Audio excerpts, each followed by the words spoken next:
குருவே சரணம். சோம பிரதோஷம் இன்றைய தினத்திற்குரிய சிவசிந்தனை பார்க்கலாமா? பொதுவாக சிவபெருமானுக்குரிய நந்திகளை நாம் அறிவோம்.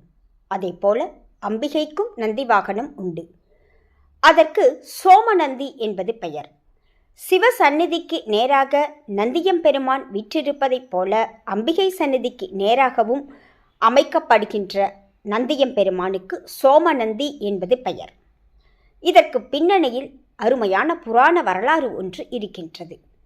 ஒரு சமயம் அம்பிகை தனித்த வனத்தில் ஒற்றை காலில் நின்ற வண்ணம் சிவபெருமானை நோக்கி தவம் இயற்றினார்.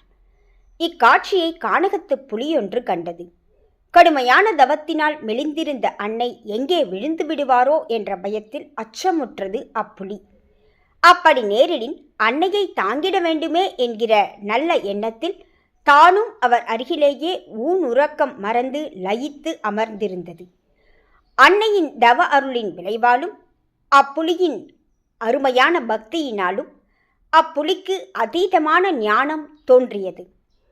பின்னர் அம்பிகையின் தவத்திற்கு இறங்கிய பெருமான் அவர் முன் காட்சியளித்து அவரை ஆட்கொண்ட பொழுது புலிக்கும் சேர்த்து அனுகிரகித்திடும்படி அம்பிகை அத்தனை வேண்டினார். பெருமானும் மிக மனம் மகிழ்ந்து அப்புலிக்கும் அருளினார். ஒரே சமயத்தில் அம்மையப்பர் இருவரின் அருளையும் சேர்ந்தவாறு பெற்ற அப்புலியானது தன்னுடைய சுய உரு நீங்க பெற்று காளை வடிவம் கொண்டு நந்தி கணங்களில் ஒன்றாக உயர்வு பெற்றது. சோமநாதரின் அருளை பெற்றமையால் அதற்கு சோமநந்தி என்பது பெயராயிற்று. சிவ பரிவாரங்கள் அனைத்திற்குமே பிரத்யேகமான நந்தி வாகனங்கள் உண்டு என்றாலும் அம்பிகை சந்நிதியில் உள்ள இந்த சோமநந்தி மிகுந்த விசேஷத்தினை பெறுகின்றது.